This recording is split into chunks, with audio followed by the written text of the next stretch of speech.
but I know they'll never own me.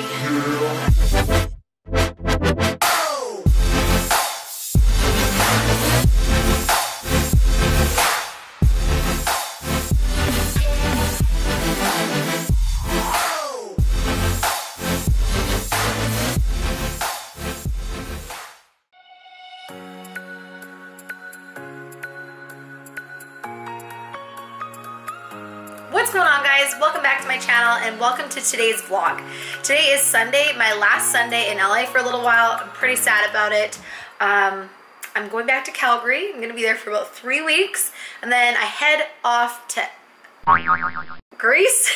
I was going to say LA. To Greece and Croatia this summer. It's going to be so much fun. I'm going to be traveling in Europe for 6 weeks. You guys are going to come along for the ride. Give this video a thumbs up if you guys are excited to go to Greece and Croatia. I'm going to get a GoPro, and I tried to get a drone, but the one that I want to order is not going to be able to get to me in time, so we're not going to have a drone for this trip, I don't think.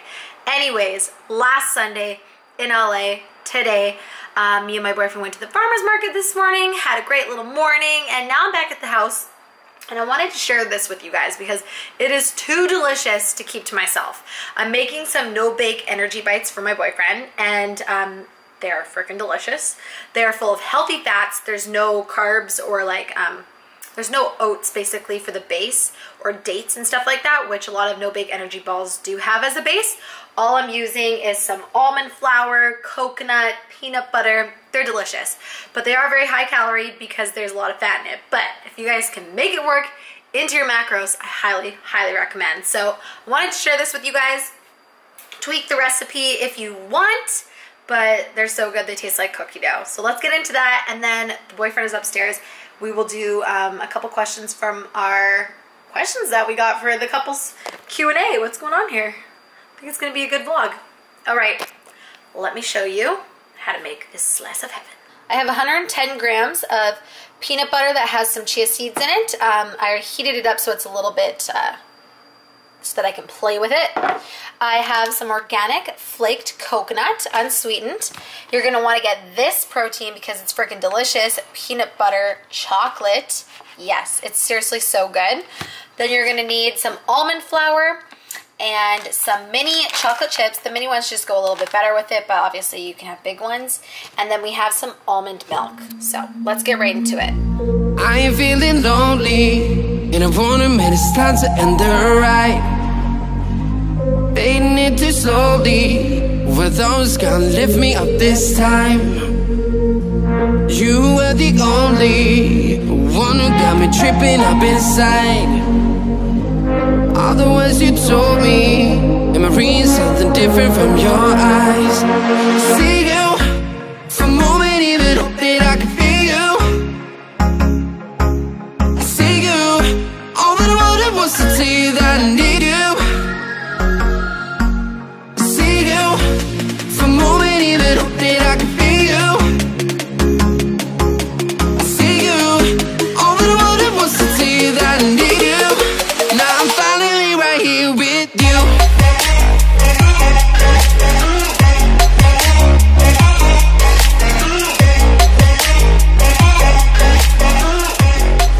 Now I'm finally right here with you. All right, couples Q&A going down right now. First question, how did we meet? You wanna answer that, babe? Go for it. Okay, so we met when I was 16. How old were you then? You're 6 years 28. old. What? 28? You're not. 27, 28. No.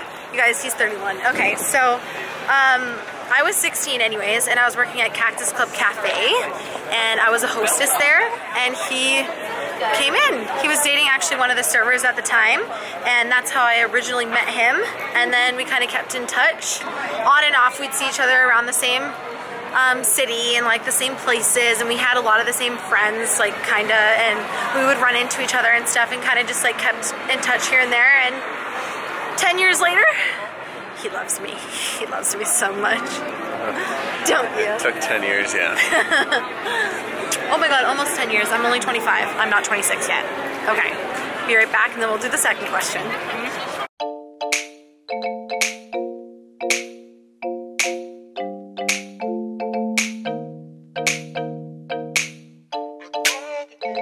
Next location, a little bit of change of scenery for you guys.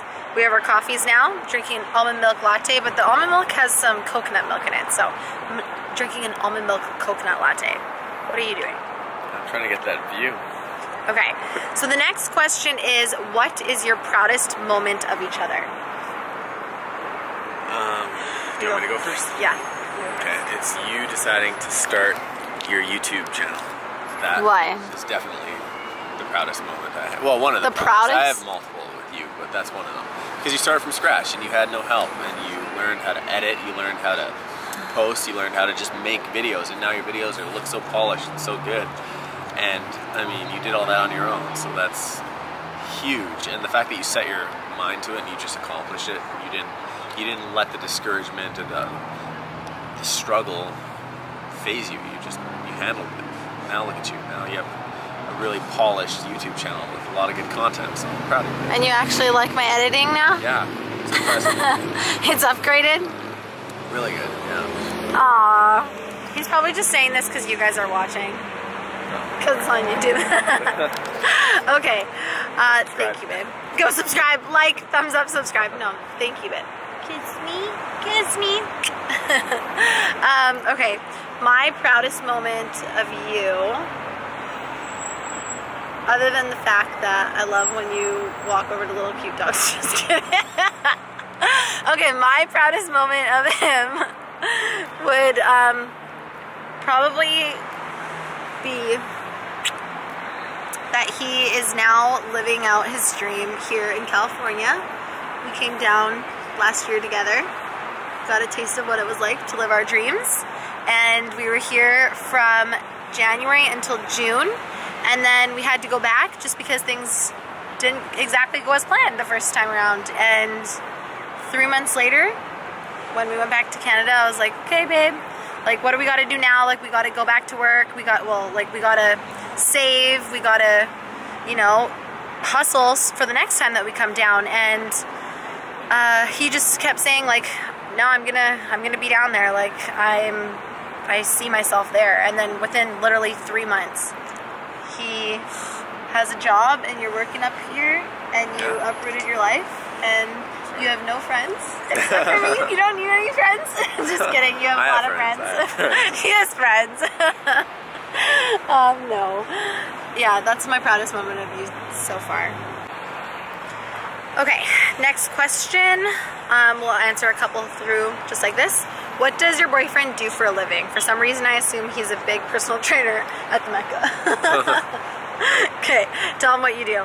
I'm an analyst and a producer and a writer. Yeah. So I work in hot when you entertainment. say that. I work in entertainment. So hot.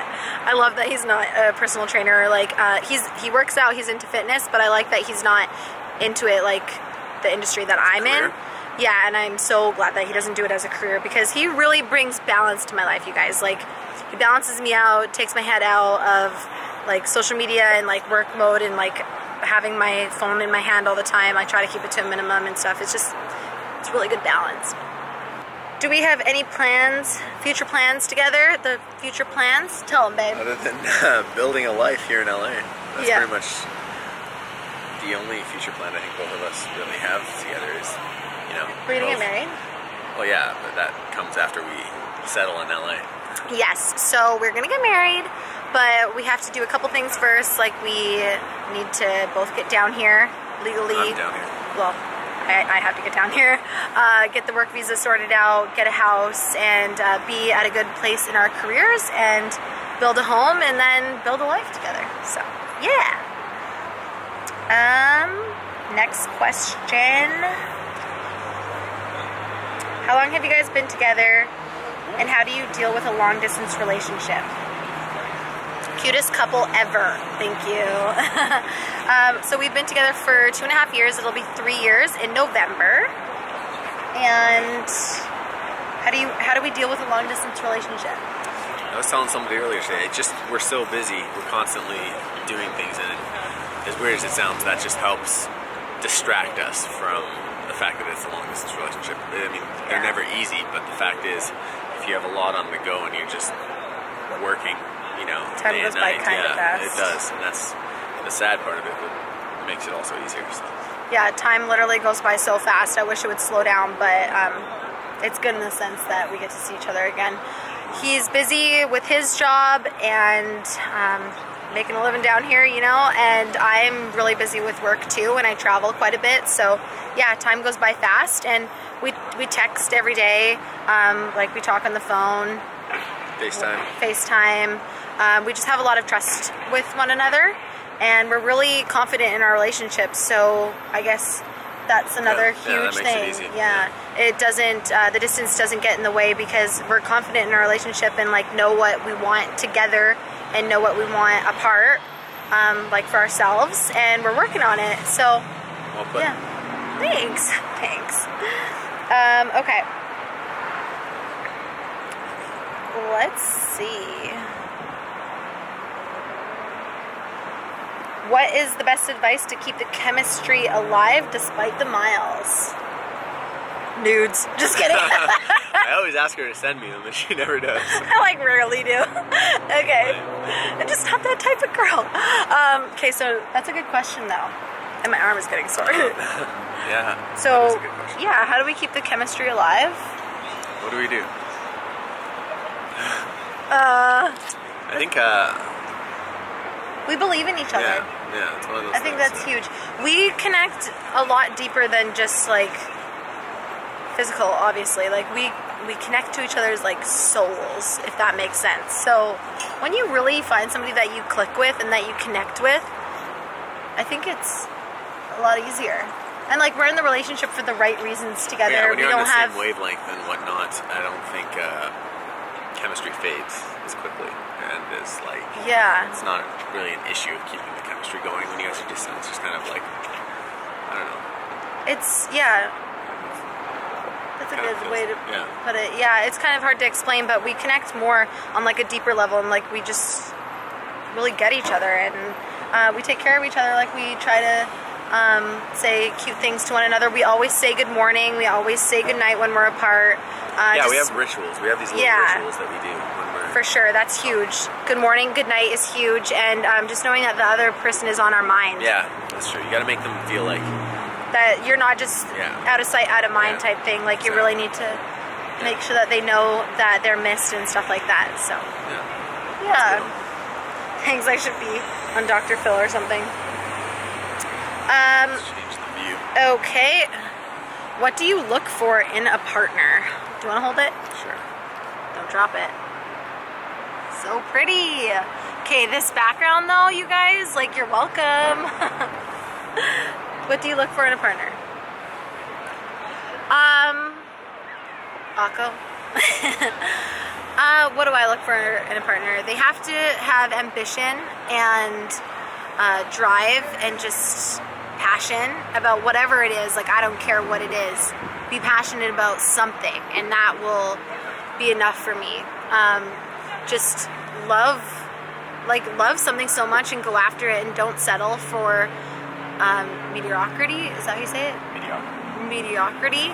Yeah, and just be driven to chase after something in your life, and have good values and close with their family, morals. Somebody that can teach me things, that like opens my mind to and teaches me things that like I didn't know. You always teach me things. I love you. And he has to be tall, dark, and handsome, and look like him. No, you are taller than me. So yeah, that's a good answer, right? Is that a good answer? What was the question? What do you look for in a partner?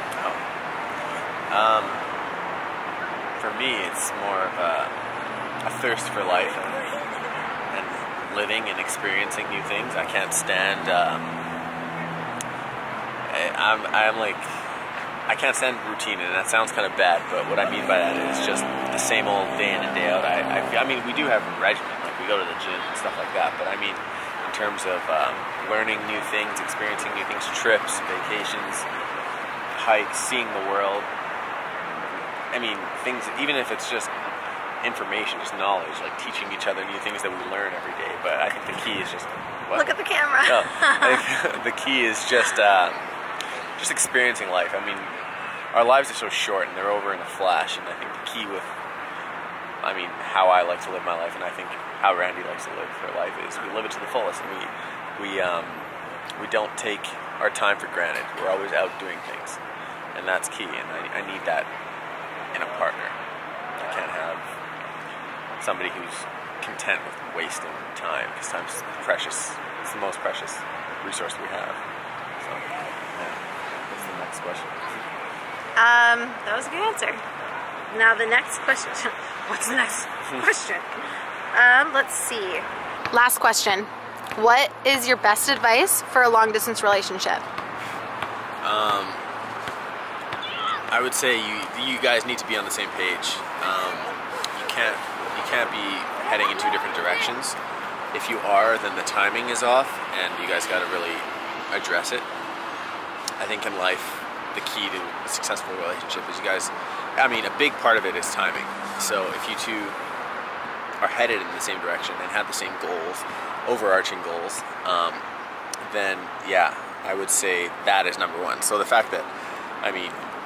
So how do you make, okay, so for example, make sure if you're in my situation, we both plan on making a home out of Los Angeles, so that's why our relationship is succeeding and working, because we're both working towards that. It's temporarily long distance, but that doesn't change the fact that we're still heading in the same direction. Now, if two people are dating long distance and that isn't necessarily the goal, if they're heading in two different directions, whether it's a place to live or career paths that conflict, that's a serious issue in my opinion, and you gotta be straight up about it, and you can't avoid it and just, put it off. So the key is make sure you're headed in the right direction. Yeah. Okay, and what else? Like when you guys are together and headed in the right direction? And it's long distance. Yeah. Just daily contact and daily reminders that you guys are on each other's minds and stuff. I mean, it's never regular communication. When that starts drifting, it's unfortunate because life can get in the way and it can get busy, and then you guys can just be overwhelmed with what you're currently dealing with. But you gotta make an effort to keep the other person consciously in your mind, in your head. Yeah, that's a good one, babe. All right, you heard it from the man himself, the man of my life. I was gonna say the man of the hour, you know what I mean, but he's the man of my life. Man of the hour. He's the man of my life. I hope that you guys enjoyed this couples Q&A. If you guys want to see a part 2, then comment down your questions below. I really hope... Let's have a food challenge. A food challenge. You guys, he thinks that he can out-eat me. I can't. He can't. He got so full yesterday after our Persian food. You were like a baby. Yeah, I had carbs. Yeah, he can't out-eat me. But if you guys want to see a food challenge, then comment down below of what you would want us to eat and how much of it. It'd be funny. And we'll do it the next time I'm down in LA. So... Burgers. Yeah, it's on because Burgers. this kid thinks that he can eat more than me and he can't. It's already gone down before. But if you guys want to see that, give the video a thumbs up, subscribe so that you don't miss out. Thank you guys so much for watching. I appreciate every single one of you guys. Love y'all, and I'll catch you in the next one. Tonight's meal, we have some roasted Brussels sprouts with turkey bacon and Parmesan, some barbecue chicken, and some grilled peppers and pineapple.